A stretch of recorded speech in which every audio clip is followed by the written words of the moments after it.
Hello and welcome back to Sports Talk with Dad. We have a heck of a show here for you today. We are going to talk golf. And do the Live Tournament golfers really have something to complain about? No. We are going to talk about Lamar Jackson's new deal and possibly the Bears leaving Soldier Field, as well as college football. And will Urban Meyer possibly be taking over a national championship team in the near future? That and more in Sports Talk with Dad. But before we get started, my name is Kyle, and as always, I cannot call this Sports Talk with Dad without the man sitting next to me, a man who was alive before technology, my dad, Tim. Well, today we should say a man who was alive 33 years ago because it was your birthday over the weekend. It was. That would have been weird if you weren't alive 33 years ago.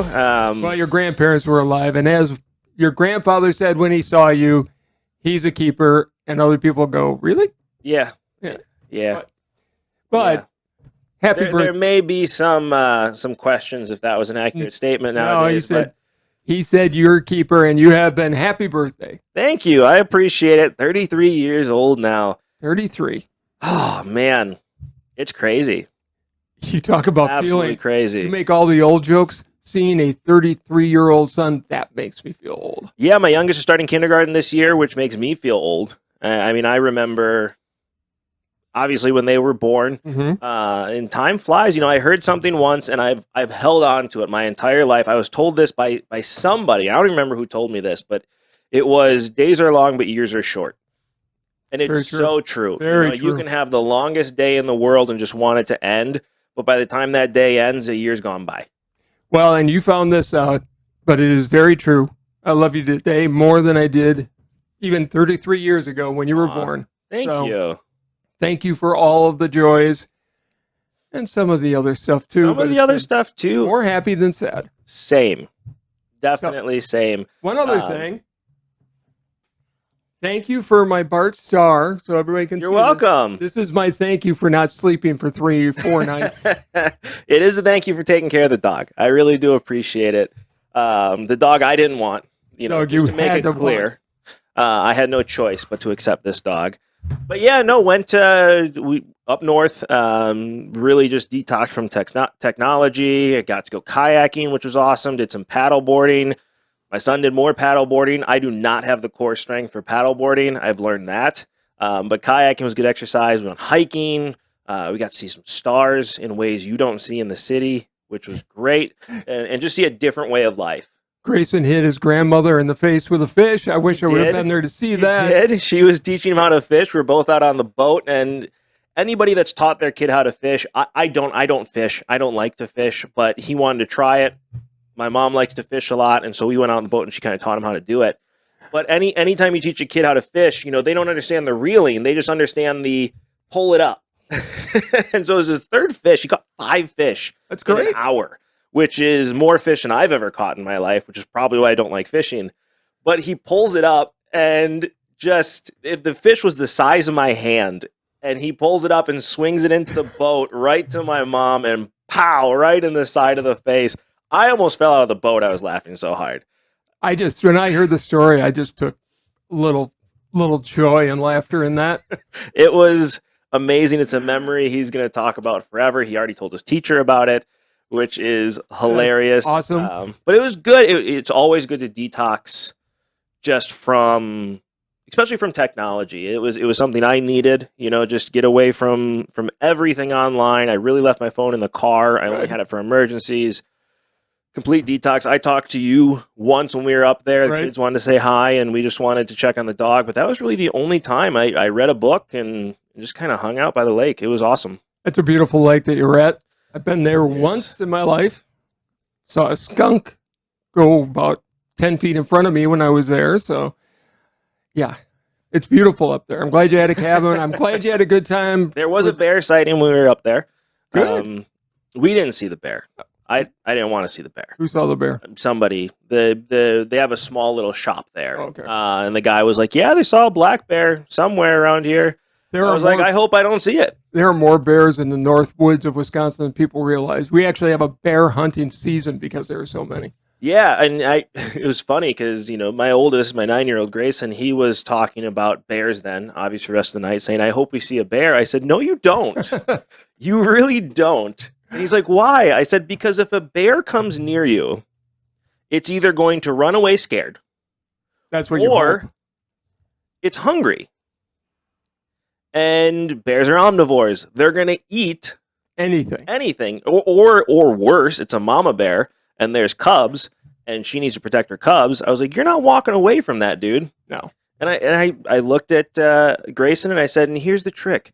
You don't need to outrun the bear. You just need to outrun the people that you're with.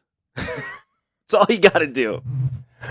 As you were doing that and living that story and telling that story, I was watching The Great Outdoors with John Candy. Great movie. Dan Aykroyd. And he was chased by Big Bear. Yeah, Big Bear. Big Bear chased me.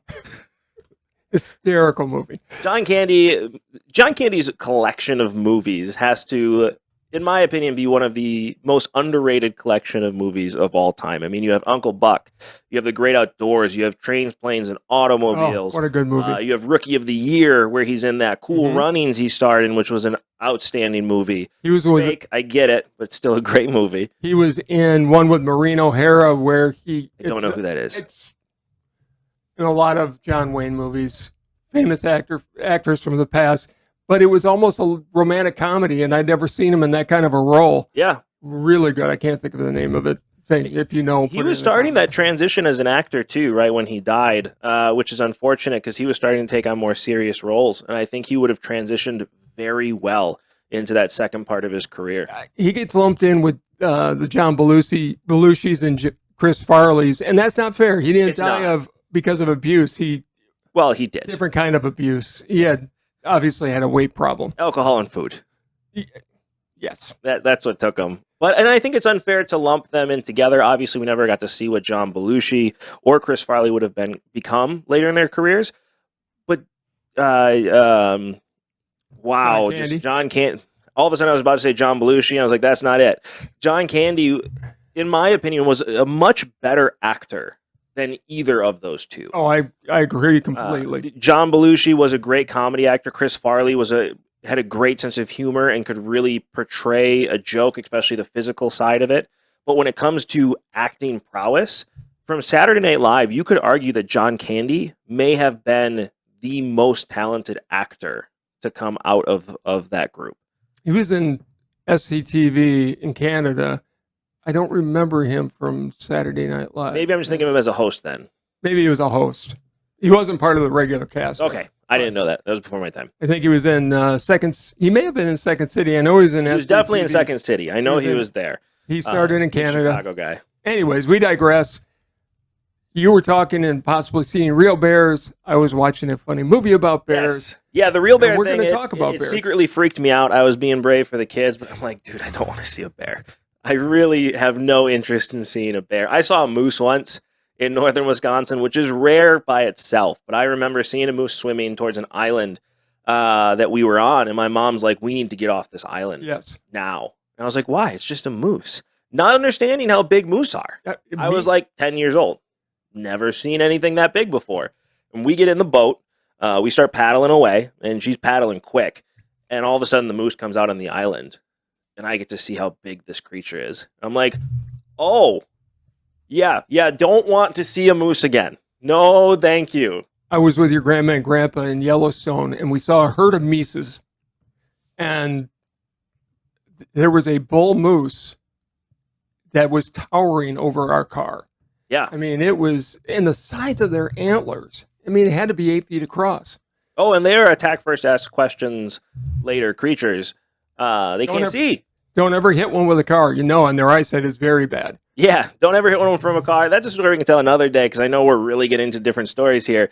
But yeah, I had a friend who hit a moose with his car, and the moose won. Yeah, a big Ford F-150 that became an what's accordion? The thing? Accordion, thank you. That became an accordion. Apparently, I can't think of anything today. I'm apparently still in vacation mode. This is just my second day back. But no, the birthday was great. The kids got me a lot of Batman stuff, which was awesome. A lot of books about like the different bat suits and different That was characters cool. that have been there. Nice to see you like the present I got you. I do like the present you got me. Really? I haven't worn it once. Do I sound like my mother right now or what? God, I hate you so much right now. He got me an old school Cubs Wilson Contreras t-shirt, which I have worn, by the way, 3 times now since I got it. But, you know. Couldn't resist. I'm kidding completely. It was. If your family gives you guilt like this, just walk away. Don't live my pain, because this is what I deal with. I paid $5 for it, so it really wasn't, you know. The truth comes out. The truth comes out. The truth comes out. It's still worth it. It's not. I'm not a person that ever gives up birthday presents. My wife laughs me for it. Birthday, Christmas, anything. If somebody takes the time to get me something, I don't care if it's a toothpick. Right. Like, to me, it truly is the thought that counts, and I'll keep it forever. I would much rather give than get. I'm the same way, but man, I don't know why. To me, it's just so special when somebody thinks about you and gets you a gift that it really doesn't matter to me what it is. Like, you thought about me, and that means the world. I saw something in a movie. Thank you to everybody for the birthday wishes and for the presents. Yes. Oh, and speaking of thank yous, we have over 2,000 subscribers now. We do. Did not have that when I went on vacation. So thank you guys so much for listening and tuning in. Tell your friends about this. We'd love to get some more subscribers and hit that 3,000 mark. Leave your comments below as well. And while you're down there, don't forget to like, subscribe, and hit that notification bell so you get to enjoy this show every time we make it. And you get to enjoy this show as much as we enjoy making it. Never, ever thought we would be at this point 7 or 8 months in. Yeah. Obviously, people like laughing at us. Sure, they're not laughing with us, but I mean, we truly appreciate it very, very much. Definitely. January 1st was the first time we dropped a show. So, and it's August or September, I guess now. So it's grown quickly. We're really enjoying this. Please continue to watch, and thank you so much for joining us. And something we really just do for fun. Do for fun, but also have some messages in there, and I think we're touching on what other people are thinking as well.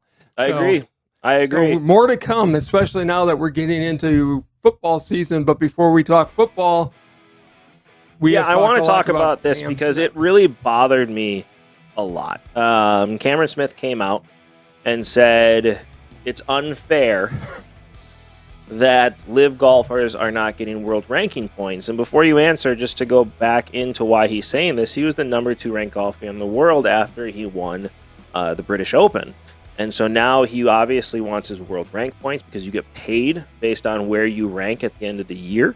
And it's a big point for him. And my question to you is this just somebody who doesn't understand the situation he just put himself in, or is this somebody that legitimately has a gripe and should legitimately be upset that this isn't part of the professional golf side? He sounds like a whiny 2-year-old. He just got paid $140 million or something like that from Live Golf. You left the PGA Tour. That's like going from one girlfriend and leaving another one, but you still want to go back and hang out and have fun with the old girlfriend. I would say it's like you had a good relationship with the girl's parents, and you still want to be friends with the girl's parents, even though you guys broke up. Okay, fine. And I couldn't go down the path I was going to go down with that, but I mean, he cleaned it up for you. So bad in this. You left the PGA Tour. That means you get nothing from the PGA Tour. You are at a new organization. Go and make your merry way. And I love the way the PGA has handled this. They've been very cool about it. They said, go ahead. They've been very open. They have been very open. On what's going to happen. Now, he gets to play in the majors for the next 5 years. He does not get to wear Live Golf. They don't get to wear Live Golf, not on PGA tournaments. Right. Which all these are. And the Masters is an individual. They're complaining about that too. But they can't wear it there either. They've all come out and said, no Live Golf logos here at all. Nope. They don't want anything to do with it. No, I'm a player protector, right? I always have been. I always side on the players' sides 9 times out of 10. This may be the one time that I can't side with a player in this situation. And I don't think, how do I put this? I don't know if he understands the impact of his decision. And I don't know if a lot of these golfers do. Because if somebody throws me $140 million, especially when I'm 22, 23, 24 years old, I just see the money, right? I don't see anything else. But that's where they've got to have the people around them have to stand up and say, look, it's not all about the money. And I'll go back and use a relationship comparison again. If you're going out with somebody and every one of your family and friends is saying, it's a bad deal, walk away. Listen to the people who love you the most. And in his case, he needs to have people around him that are going, don't just look at the dollars. Look at the other things you want to accomplish. I mean, it's too late. It's too late now. It's too late. I don't know how long these contracts are or anything. I haven't heard anything about it. I don't know if this is permanent. The Live Tour, though, isn't going away. I mean, that's been made clear. It is here to compete. This isn't the XFL or USFL that are going to just disappear after they play. Well, let me ask you this. This is here. At some point, even with the Saudi unlimited pool of money, at some point, it's got to make a profit. It may not be this year, it may not be next year, but at some point, there's got to be a return on this. There does, but you also have people that have money that can wait this out for it to turn a profit. I mean, this isn't going with how much money they just paid out to players. They're not going to see a profit for 10, maybe 15 years, especially if they can't hook onto a TV network in the United States. And there's a lot of pressure for these networks not to take Live Golf quietly from a lot of very high-powered places. You know, John Daly has come out and said, I begged to be a part of Live Golf. And if I'm John Daly, I would have begged as well. Yeah. You know, but Greg Norman has lost all credibility within. I don't think he's come out this looking good. I don't think he cares. I don't know what his agenda is, but there's obviously something against the PGA Tour. He's looking to make a point. Phil Mickelson You is say lost. that, but at the same time, he just wants to build his own golf legacy. This is a chance for him to run his own tour. He was never going to do that in the PGA. There's more than that. I think there's more involved than that. Phil Mickelson, I think, regrets his decision. Phil Mickelson 100% regrets his decision. I don't know him personally. I've never spoken to the guy, or maybe never even been in the same city with the guy. But from watching him talk and seeing his demeanor after all this, he just looks like a guy that's like, I just cost myself my legacy. I think he looks exactly right. He looks at him just watching him all the time. It's like a guy who has lost his legacy. Yeah. But he went for the money. But yes, I do think back to the Camron Smith thing. You can't, you know, the old saying, you can't have your cake and eat it too. Right. You decided to go over to Live Golf, which is great. I mean, good for you. But you can't sit here and now whine that you're not getting these world golf points by the PGA. You've already won your lawsuit where you get to go and play, which is more than you probably should have gotten, in my opinion. You walked away from this. I don't think you should have gotten anything. But you won for 5 years where you get to go and play in these majors. I don't understand why you can sit here and think, well, the PGA should give me world rank points, not only because it's not the PGA, but it's a different style of golf. It's 18 less holes. It's 18 less holes.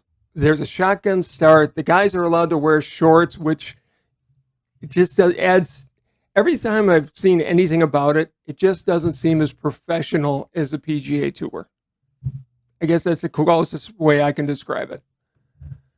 It's a different type of professional, for sure. I mean, it's a sport, right? So, and these guys are professional golfers. I'm not taking anything away from it, but they're having the team events. And granted, Rory and Tiger have gotten together, and they're changing some things within the PGA. But it's definitely within the organization, the way that Jack and Arnie did way back in the day. And I believe in changing from within if you can. I think a lot of these golfers are going to come back to the PGA at some point. Think they'll be allowed? I don't know. I mean, if the PGA really wants to make a point, they don't allow them to come back. And they say, listen, you ever leave a tour, I think not coming back. I think there will be an open parade for people to come back as soon as they're allowed to. There'll be a path forward. I don't know what it'll entail, but somebody needs to get to Camron Smith and say, listen, you just need to shut up and go and play golf. Oh, I think he's been told that, because you heard about that and then you've heard nothing else from him. Like, that's not how life works. You made a decision. you have to live with the consequences of your decision. That's it. Period. Right. You made your choice. Did they have a tournament this weekend? I don't even know. I don't even know. I think they did. Yeah, I'm sure they did. But that tells you how much I'm paying attention to the Live Golf Tour. Exactly. In the meantime, I was watching the Corn Ferry, which is the minor leagues of PGA golf. They had their big... I thought I had a sneeze, but apparently not. God bless you. Hey. They had their big final tour to see who gets in. And there were some of the most insanely talented golfers I've ever seen. And some of the shots they made, I mean, this is like a AAA player getting to the show for the first time. In this case, you have to actually win a tournament or finish at a certain point. It was great golf. It was like hearing Chad Johnson talk about the Canadian Football League, right? Where he went there expected to just, all right, these are a bunch of amateur players. And he gets there, he's like, oh, these guys are good enough to play in the NFL. Correct. There's just only so many spots. It's the same concept. Like, these guys are good enough to play on the tour. It's just there's only so many spots. And they have to earn their way on. You have to earn your way on. And if you choke in tournaments, then that's it. You're not going to get it. Well, all the best to all the golfers. Live Golf and the PGA are going to have to find a way to coexist over the next 4 to 5 years, and that's where I think it's. But it's a life lesson. I mean, it really is. You can't be these immature kids making these decisions. You can't. You have to understand that if I'm going to make this decision, then I have to live with the consequences of what my decisions are, and that comes with time and comes with age. I didn't learn that until a few years ago, right? But you pick it up with age, and these kids are put in a very tough situation, a global situation with global implications when it comes to the sport of golf. Are they old enough, mature enough to understand the implications? And considering the amount of younger kids that are going right now to live golf, I don't think they do. Because you're looking at a lot of the older guys, and except for Phil Mickelson and Sergio Garcia, who I also think regrets his decision, by the way, they're all staying put. They understand. John Rahm had some interesting comments. He's staying put. Right. But I think most people now, after Cam Smith's comments, I think that was a slap in the face to a lot of PGA Tour golfers going, it was. Well, wait a minute. Really? We lose all this? So to your point, they're so insulated in what they do. They've got teams around them, so all they do is focus on golf. Right. You've got to be bigger than that, and you've got to realize that you are your own business, and you've got to make business decisions for the next 15, 20 years of your life. Yep. It can't just be about now. $140 million seems like a lot of money, but will it be in 10 years? Because that's all the money you're going to get for the rest of your life besides what you make on the Live Tour. I mean, yes, $140 million is enough for the rest of your life to answer that question. I mean, you can spend $1 million a year and live for 140 years. Like, I get it, but they're playing for more than that. And they haven't done that well in the majors to this point. Maybe they will. It's going to be tough to do that when you're used to playing 18 less holes. When you're used to playing 3 days and now you have to play 4 days. I mean, it's a different animal. It's the best way to put it. It's very different. So it'll be interesting to see as time goes on. I think it's better for the sport of golf. I've been saying that for a long time. I think having the 2 separate tournaments is great. I'd love to see them compete at a bigger level. But when it comes to the idea of Camron Smith coming out and saying, well, I should get PGA World Ranking points for playing non-PGA events, I mean, that's just a joke. I mean, that's like me saying I want to go out to our local golf course and I should get PGA Tour points because I made a bogey playing from the whites, right? Like, exactly. It's just not how life works. Look, in the global picture of this, the old saying is there's no bad publicity. And I think golf has been in the conversation on a national basis much more because for of golf, this is great. For Camron Smith, not so much. That was a dumb comment. But Bad speaking look. of life-altering decisions, I do want to talk about one other thing that's happening in the NFL, which is with Lamar Jackson. Lamar Jackson hasn't signed a deal yet. He's come out on Twitter and basically called out people for saying these deals are being offered to him. And he's like, no, they're not. And it's an interesting situation with him because there's no agent involved. It's Lamar and his mom. Right. That's it. His mom is his agent. So he's the only client. She gets to focus all their time on this. And basically, from what I'm hearing, is he's saying, the market's been set by Deshaun Watson. I don't care about the Russell Wilson deal. I don't care about any other deals that are out there. Deshaun Watson set the market with $230 million guaranteed. Deshaun Watson's done nothing in his career. I've won an MVP, and I've taken our team to the playoffs pretty much every year I've been here. But you haven't gotten to a Super Bowl.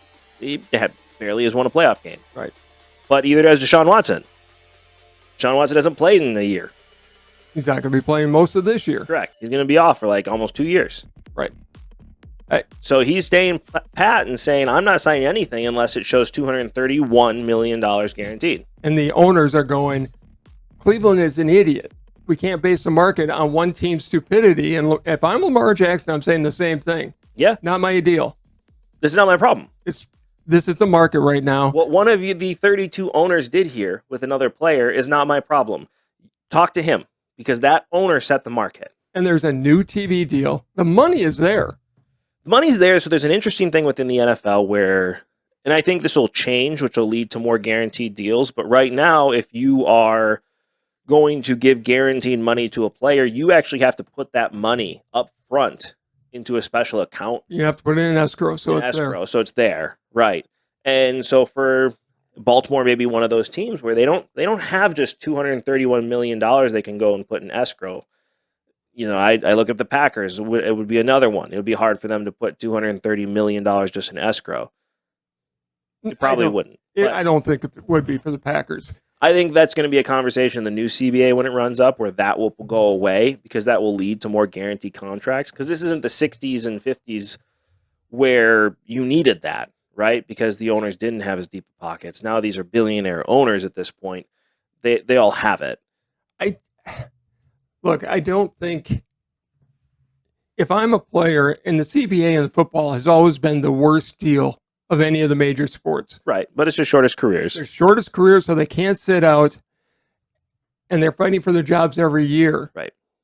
Quarterbacks are in a little bit different situation because they have the longest careers, and they arguably are the most talented player on the team, and certainly the most important on any team. Where would Baltimore be without Lamar Jackson?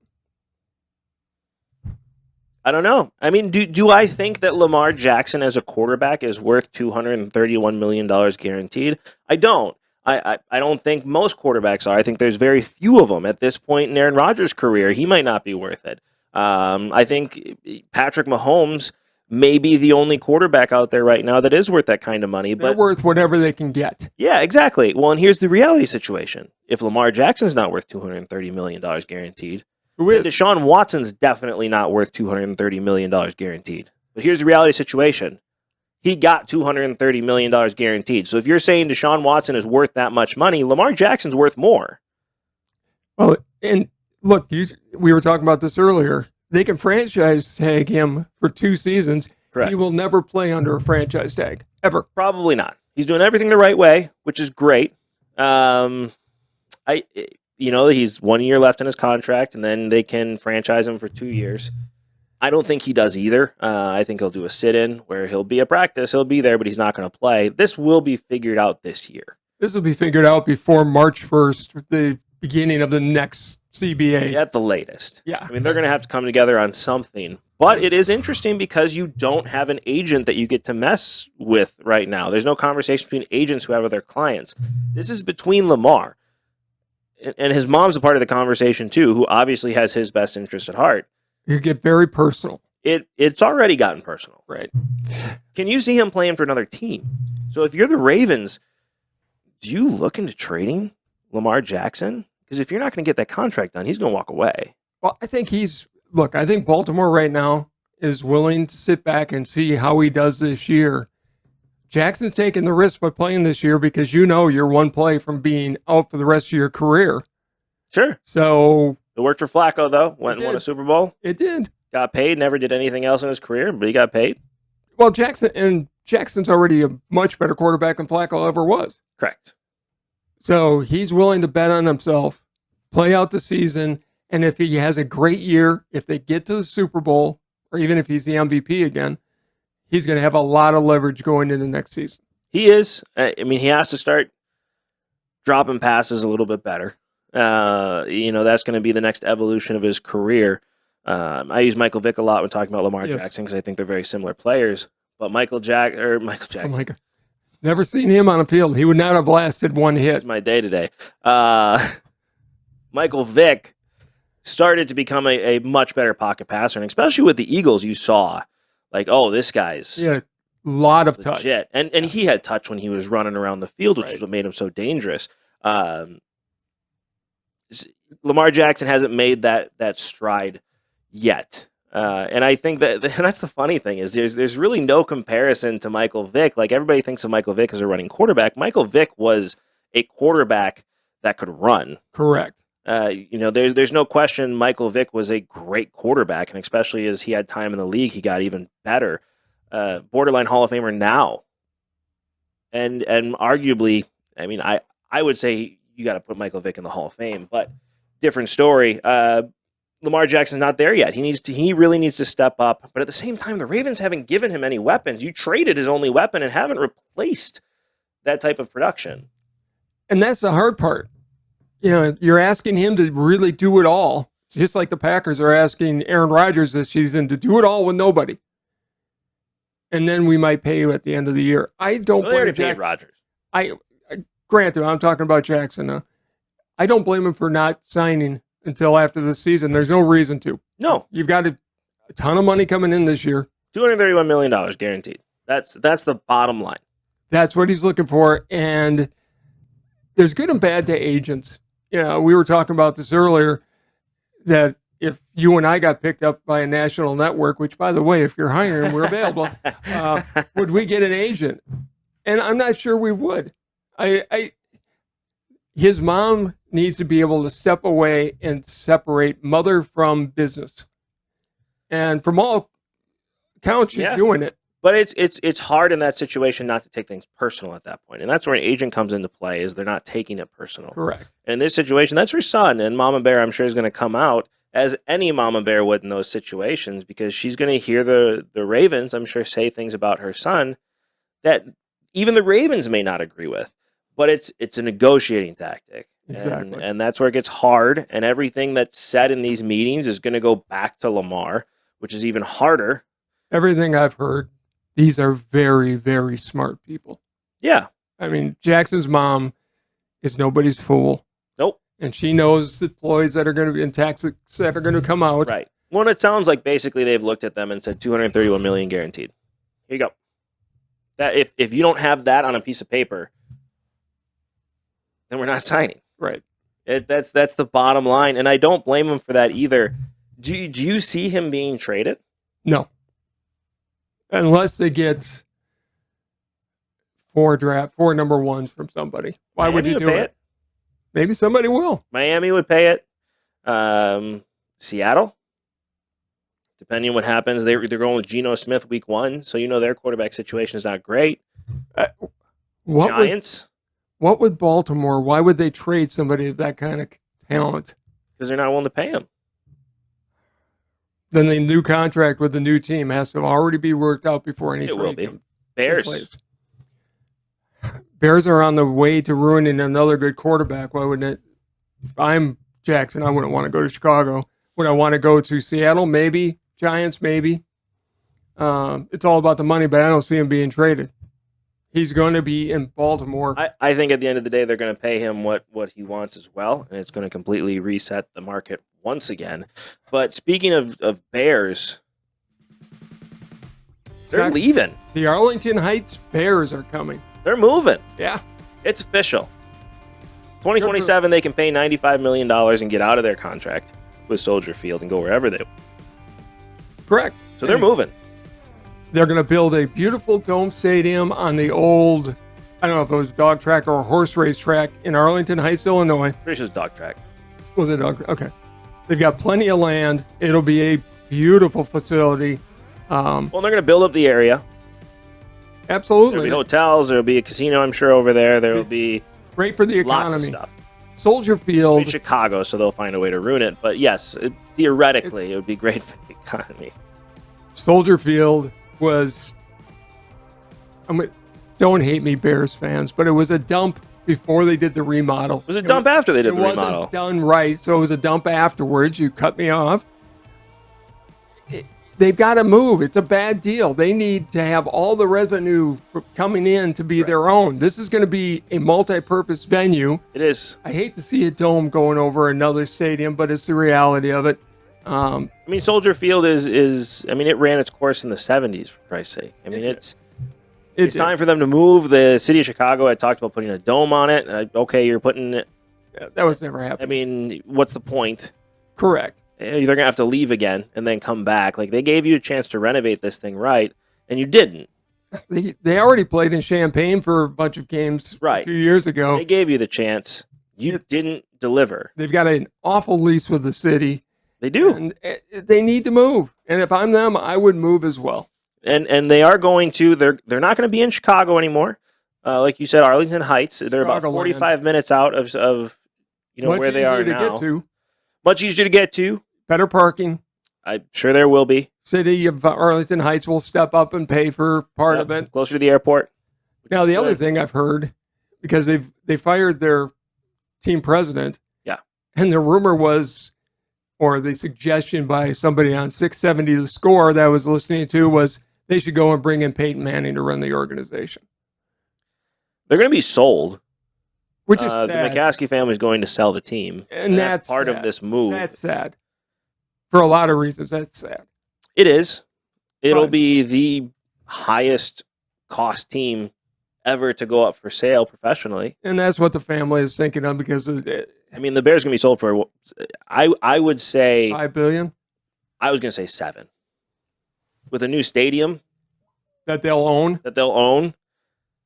In an area that they get to build themselves. Right. I mean, and this is going to give them a chance to get a Hall of Fame. They're going to be doing a lot. Great, which the Patriots have, the Packers have, the Cowboys have. The Bears should have one. They are the oldest NFL team at this. Well, besides the Cardinals, they're the oldest NFL team at this point. And they don't have their own Hall of Fame, so they're going to be able to build that as a part of the stadium. They're going to have a lot of concerts there, I'm sure. I mean, Soldier Field's just going to stop being used for the most part. Yes, and how long will it be until they demolish Soldier Field? Because it's not a tourist attraction in any way, shape, or form. We talked about this. If you want to have a major concert, there are plenty of venues in Chicago to go to. Right, and they still do use Soldier Field. It was just used the other night for a big concert. So it's still used, but you won't anymore if you have a new stadium that's domed in Arlington Heights. Why would you? It does leave the last team in the NFC North not have a dome, being the Green Bay Packers. And it never will be a dome in Green Bay. And my only question is, if I'm the Bears... I mean, you could. No, you can't. If I'm the Bears, I make a retractable and do kind of what Jerry Jones did, where the center opens up so it can be on a nice day, you can open it up. Just dome it. I leave part of it retractable. Why would you do that in football to your team? Because why would you let wind in that normally isn't there? Why are you going to mess with your kickers and your quarterbacks and everybody else on your team? It's not going to mess with the Bears. Now you have to deal with your elements. It won't mess with the Bears because everything messes with the Bears. Right. But I mean, if you're going to dome the thing, dome the thing. I always am a fan of places like Jerry's house where they can open it up and on a nice day, you let the sun shine in. Let the sun shine. In the case of the Bears, when they're playing the Packers, if it's open, God can watch the Packers play. Because... I mean, a new stadium's going to bring people in. Well, they'll get a Super Bowl out of it. They will get a Super Bowl out of it. Be a cold Super Bowl. I mean, they did in Minnesota. They did in Detroit. And it was a cold Super Bowl. Yeah. I mean, the fan experience can actually be at some of the surrounding things they'll build. Right. I mean, this is going to be built to host Super Bowls. Let's be honest here. They're building this to host Super Bowls. To host a Super Bowl. Multiple. I don't see it. I don't want to go to a Super Bowl in a northern climate. It's the third largest market. I don't care. I want to go where it's warm. Give me New Orleans. Give me California. Give me Miami or Tampa in Florida. It's warm. I don't want to go outside when it's 40 freaking below. I don't care that we live here. I get what you're saying, but there's also the reality of... Have they been back to Minnesota or Detroit? They were just in Minnesota like 3 years ago. They're not going back. 4 years ago. I think it's longer than that. Whenever the Eagles won, right? Yeah. I don't know. I just remember. But they were just there not that long ago. I mean, they'll be a part of the shuffle again. No, they won't. They'll get one. They'll get one. Are they going back to New York? Here's the thing, though. They're building this with the idea that we're going to host a Super Bowl. Sure. So they're going to be able to build this with that in mind. You don't think that they're going to build indoor facilities specifically? They'll get the NFL draft for sure. They already got the NFL draft. They're going to get it again. Sure. They will, and it'll be at a beautiful facility with all the amenities. I mean, it will be partially publicly funded, I'm sure. Oh, yeah. But whoever the new owners are going to have to kick in. The days of completely publicly funded arenas or stadiums is over. It is. I mean, will they have new owners by then, though? I mean, they're planning on building this with the owners they have right now. I don't think the team sells before this thing's built. It's smart that it doesn't, because that's going to make the final dollar amount exponentially larger. Right. Well, that's where my $7 billion comes from. It's with this new stadium, and I got to assume they're going to own most of the land that everything else is on as well. I think Arlington Heights is giving them the land, or they've already bought it. Right. And they've already bought it. It's already there. Right. It'll be interesting. I mean, it's just exciting that football's going to be back. Thursday has a great game that's going to be coming into place. We got Buffalo and the Rams. Okay. You and I disagree on this, but... Well, we disagree, but we have to come to a conclusion, because we've been in the same pool I've been in it for 20 plus years. You've been doing it for at least 15. Yep. And you have to rank the games. So if you're most confident about the Buffalo beating the Rams, you assign that a 16 point. Right. If you think the Packers and Vikings, you have no clue who's going to win. That'd be your 1 point game. Right. So if you lose it, you only lose 1 point. If you win it, you're given 1 point. Correct. And we're going to be talking about this pool throughout the season, because we're only going to do one this year. We're not going to do a separate Correct. one. So game 1 is Buffalo and the Rams. Buffalo's going to win this game going away. Buffalo's going to win. I don't know if it'll be going away. Stafford's back. He's not hurt anymore. His elbows. They've lost a lot. What did they lose? They lost Von Miller. OBJ is gone. Yeah, but they got Allen Robinson back. I would make this very comfortably. I would make it a Buffalo and at a 12-point game.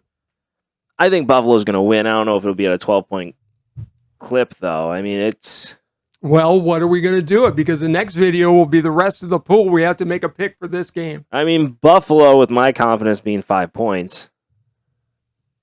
Okay. So... I mean, how many points do you put on it? I would have put 12, but, I have been so bad in this pool for so many years. I'm good with 5. You. I haven't been good either. And the thing about this is you have to take some chances to win in this pool. Right. But if you miss in week 1, you're done for this first half of the year anyway. Correct. Yeah, I put Buffalo at a 5-point spread right now. Not spread, but you get what I'm saying. And I would have said 12. Do we go in the middle and do like a 7? Sure. Buffalo for 7. Okay, so that'll be your pick. And we'll Buffalo for 7. Going away from the NFL, but sticking with the football theme, I do want to talk college football because 2 big things happened. And the first one being... Wisconsin won this weekend. Nobody cares. The first one being that they beat Illinois State. I know. I mean, if anything, let's talk about Ohio State winning versus Notre Dame in a game they probably shouldn't have won. They should have won. But anyways, that's not where you're going. We're going with the 12-team playoff coming into play, which is a lot of teams. I really thought it was going to be the 8-team. I thought that was a kind of a good mixture there. And this is going straight at 12 out the gates. Okay, here's my thing on this. Until Nick Saban retires, the whole thing is going to be skewed. I think we start to see parity when Alabama becomes a real team again without Nick Saban, which is a credit to him being the greatest college coach ever. I just think 12 teams is too much. I mean, nobody it's going to be 12-5 when there'll be a couple buys. Nobody who's the 12th seed is ever going to win the championship. I mean, that's the idea of expanding it, is that you don't lose out on good teams, but there definitely is a time where you can expand too much. And that's why I thought 8 teams... I can honestly say there were 4 teams that were left out most years that could have easily been a part of the college football playoffs. 4 teams? I think there was maybe 2 or 3, couple. Okay, say there's only a couple of them then. Now you're adding 12 teams. It's ridiculously too big. I do like the fact that they're going to be playing most of the first rounds at the better team's home field, which I do like. So you keep it in the state. I just think it's too many teams. I think you're diluting it too much.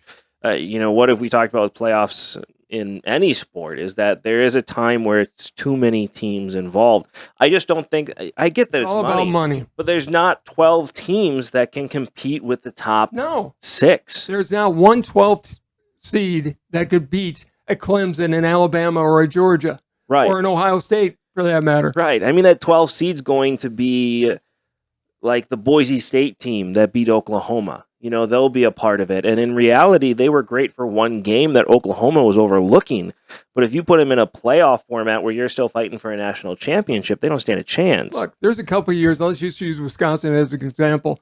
They would have been the 6th or 8th seed most years. And they would have gotten destroyed. And they would have been destroyed. They shouldn't have been. They would. Iowa, Michigan most years wouldn't have been in there.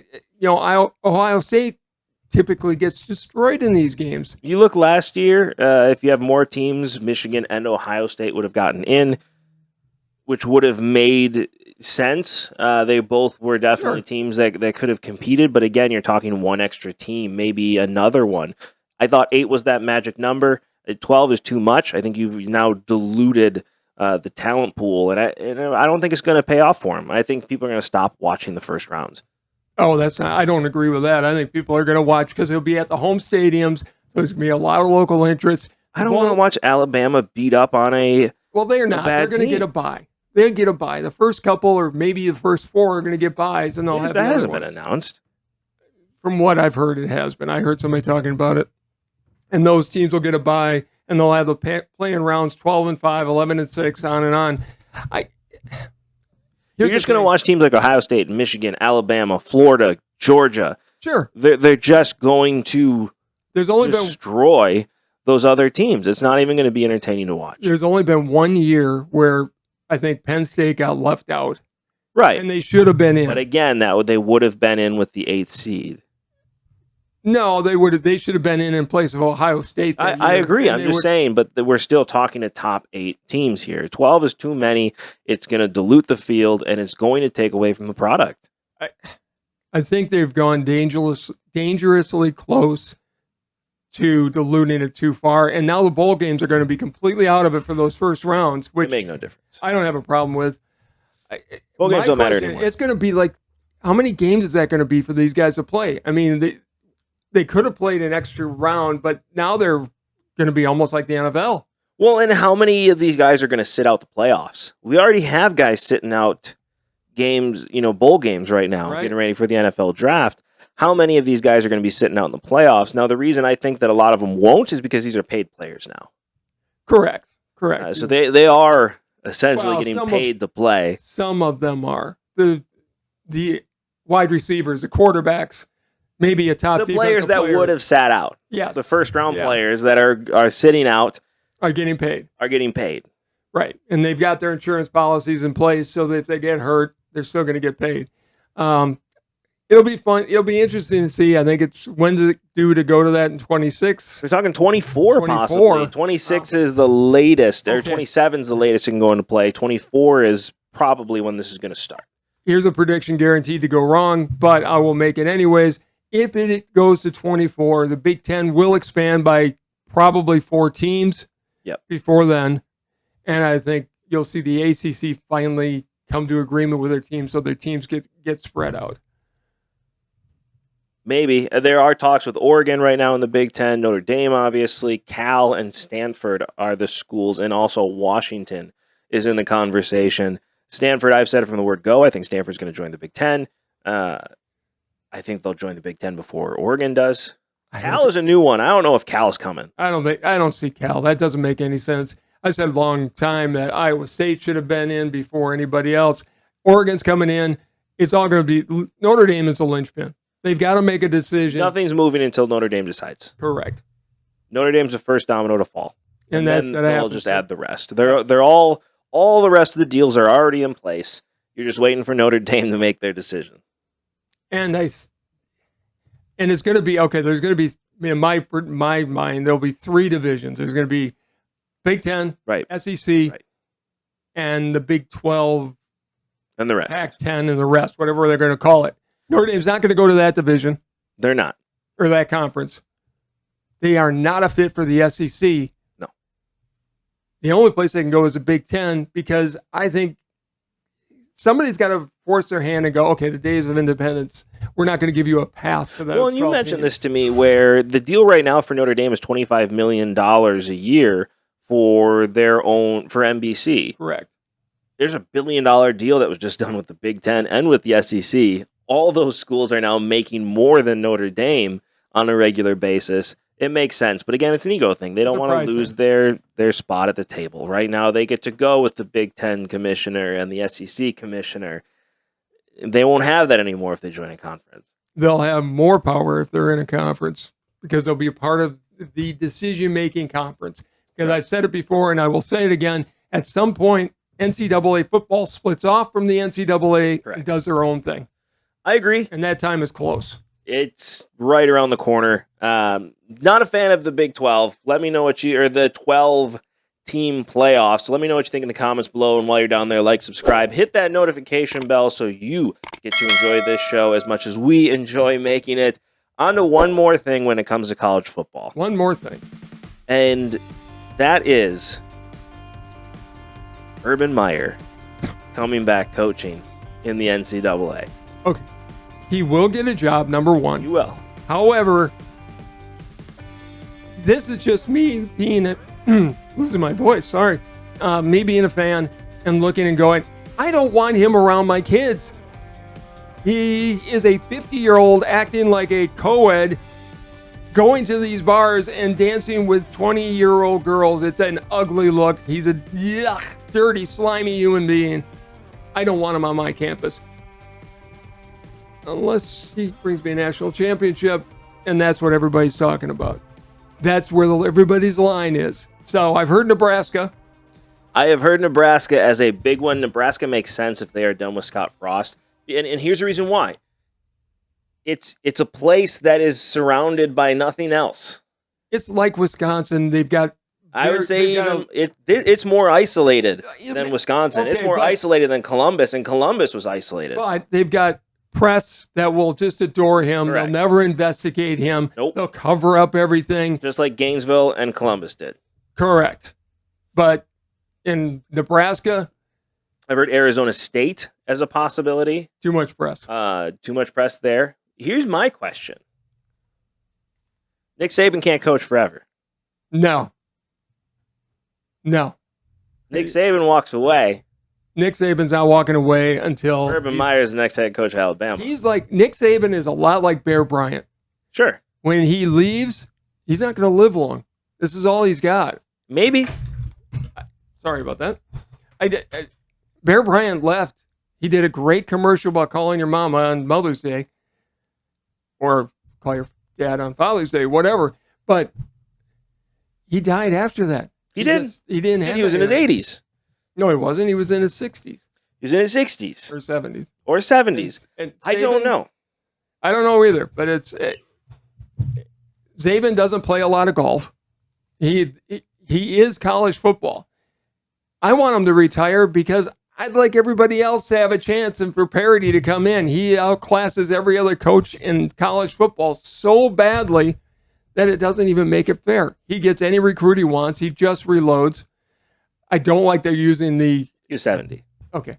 I don't like they're using the name, image, likeness as a recruiting tool. I don't like it as a recruiting tool either. But they're doing it. Either. I mean, I've talked about that on the show already.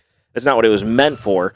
But anybody who thought that wasn't going to be what happens was foolish. But look what happened with Alabama, right? What about him? Bear Bryant leaves in 83, 82, whatever. He died in 83. Whatever. And they were never the same program again. Correct. Until Nick Saban shows up. Correct. And now they're this dominant force. They are the dominant force. Do you really think Alabama wants to go back to not being what they are right now? No, they would hire Meyer in a second. So why wouldn't Urban Meyer seriously look at going to Alabama? Because Nick Saban shows no sign of slowing down or retiring. It's going to happen at some point. Yes, but Meyer's not going to wait around what could be 5 or 7 years. I'm not saying he's going to take a coaching job before then. I'm just saying, in my opinion, when Nick Saban walks away, Urban Meyer will be Urban Meyer will be the next head coach. He will be the first one to get a call. Unless it's going to happen. I mean, here's my question to you, okay? If I'm a Nebraska fan, I love the idea of Urban Meyer coming to Lincoln. I love it. As a Wisconsin fan, I hate it. Why? Why would you not want Urban Meyer to be your head coach? Would I want him as a Wisconsin coach? Correct. I had him at Ohio State. I'm going to tell you one thing. It was great. No, I get it. We won a lot of games. And this is where my hypocrisy knows no bounds. I would love him. I would have loved it if Bobby Knight would have came and coached the Badgers back in the late 60s when he didn't had the opportunity to do it. I admit I'm a hypocrite. I don't want him around my kids, but I want him to be my coach. So, yes, if Paul Chryst leaves and they could get Urban Meyer. If Paul Chryst doesn't leave, make him leave. Yeah, whatever. No. Look, if Paul Chryst leaves, I know who I want as my next coach. It's Jim Leonard. Yeah, it's not going to be Urban Meyer. I think it should be Jim Leonard. Never say never. Urban Meyer's in a situation now where he has work to do to rebuild his legacy. His legacy got hurt, got punched in the face in Jacksonville. It didn't go well. He's going back to college with his tail between his legs. Nick Saban had to do the same thing. He did. Big shot at LSU, goes to Miami. He's running back to college with his tail between his legs after he said he wasn't going anywhere. Goes back to Alabama. Guess what people don't remember? The fact that he was even with the Dolphins at any time. They only remember him for Alabama. Right now, people have forgotten for the most part about the Jacksonville thing. And if he goes back to college and wins, wait a minute, nobody's going to pay attention. Right now, anymore. If you say the name Urban Meyer, what's the first thing that comes to your mind? Ohio State National Championships. Of course, because you're a stupid Ohio State fan.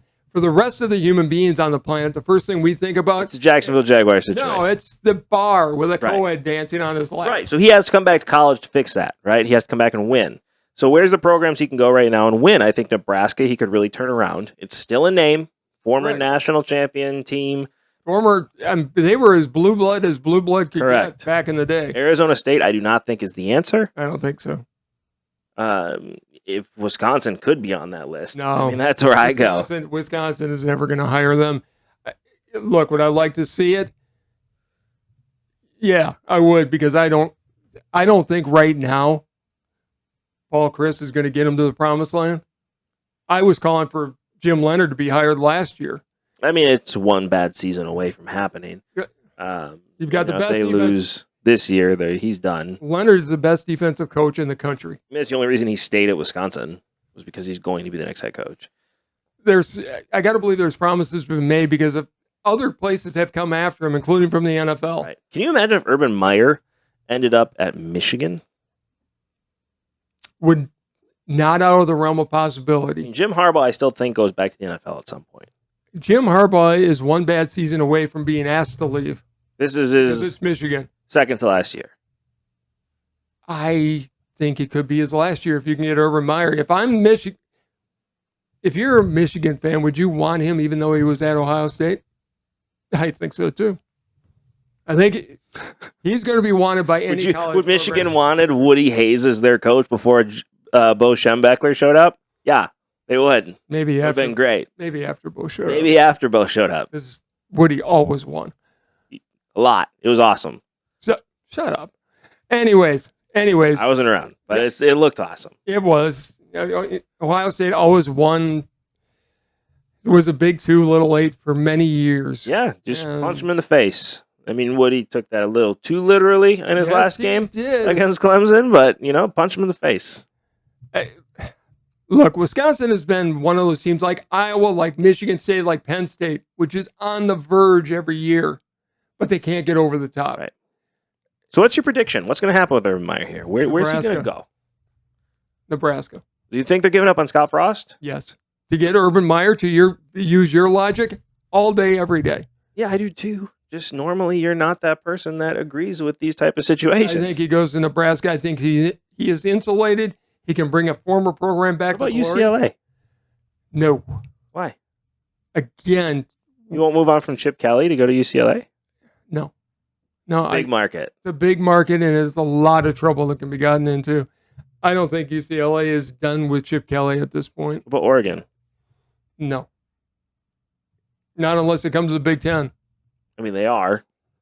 It's not done yet. It hasn't been announced. If it's announced and he can go to Oregon, then yes, I can see that. I'm with you. I think he goes to Nebraska, but here's a long-term prediction. And mark this right here. Mark this tape. Mark this tape, because... Not tape, but... Whatever. Mark this spot in our video. My prediction is that when Nick Saban finally does walk away, Urban Meyer will be the next head coach at Alabama. How old is Urban Meyer? 55? Okay, he's in his 50s. So, yes, I could see that if Saban... I think Saban's there for another 5 years, though. Damn him. 58. Okay. Absolutely. Even if he's 65, he'll give him another 10 years. Nick Saban. And I hate to see that. It's 70. You already said that. You already 70. You looked it up already. No, that was Bear Bryant I looked up. Oh. Bear Bryant died when he was 70. Okay. So, yes, I could see Alabama going after them in a big way because they don't care. They just want to win.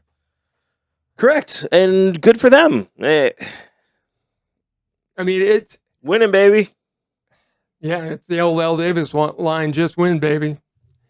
It's going to be fun to watch. Unfortunately, college football has become such a profitable sport. I mean, it's the same thing in the NFL. You know, we talked about Colin Kaepernick. Would I have wanted Colin Kaepernick on my team back when he first started the kneeling thing?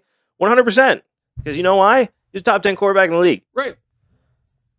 I mean, we had the joy of having Aaron Rodgers, but I remember Aaron Rodgers got hurt that year. And I was saying, you need to go get Colin Kaepernick, who's a free agent right now, because he gives us our best chance to win. It's about winning.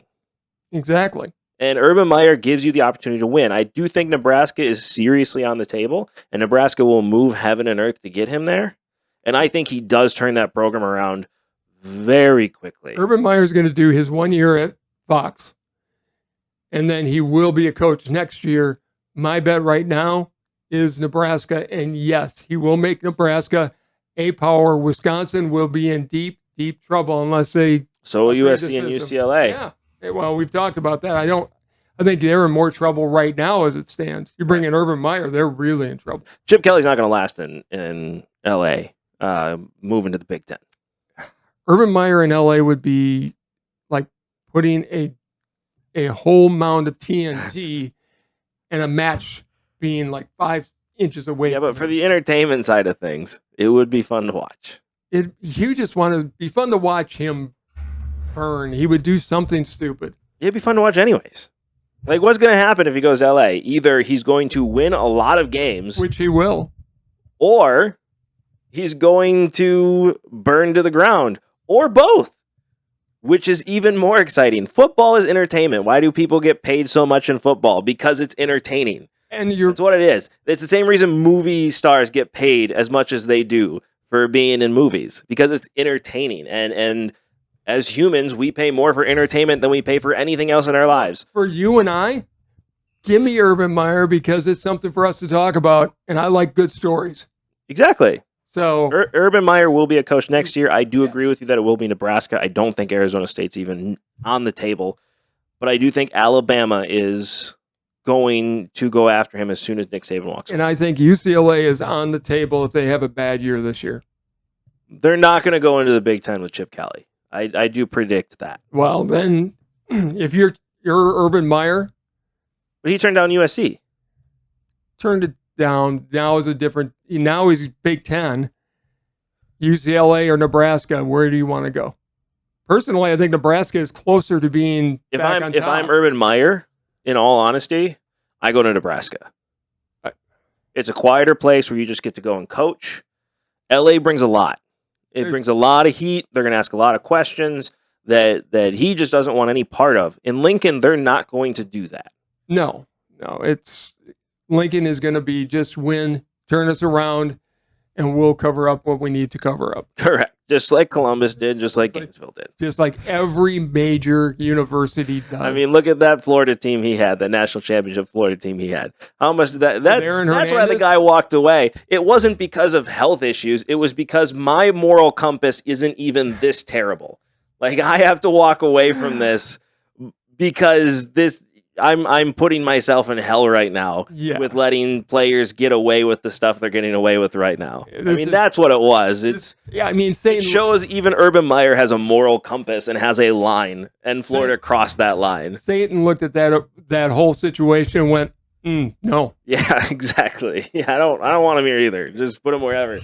But yeah, I think Nebraska is the place to go. But again, mark my words, Alabama will have their next head coach be Urban Meyer as soon as Nick Saban decides to walk away. Okay. Well, we'll keep that in mind and keep it on our best hits. There you go. When you make our demo tape, we can put it on there. We'll put it on there. Right. It'll be part of the discussion, but I think we've had a heck of a show. Before we head out, any last words? Yeah, today is September 5th, not November 5th, September 5th. It is the 50th anniversary of one of the most tragic episodes, and I watched every moment of it. 50 years ago today, 12 Israeli athletes were murdered at the 72 Olympics. It was a horrific thing. Mark Spitz, who was a Jewish swimmer, won 7 gold medals, I believe, at that Olympics.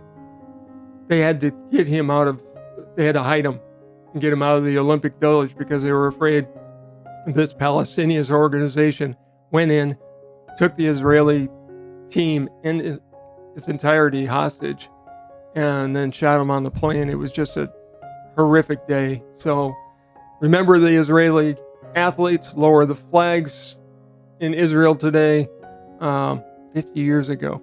It's hard to believe. You always know how to go out on a high note.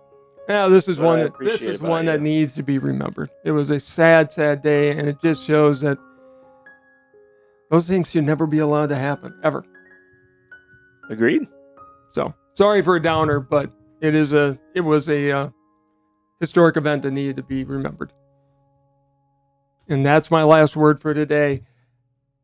Other than, I'm glad you had a good birthday. There we go. We'll bring it back up. Yeah, I'm glad I had a good birthday too. Now that I'm thoroughly depressed, I appreciate that. So that's how. Go and watch the movie on it. Go and research it. It's good. It was awful. Tragic moment. Sorry. I don't want to know any more about it.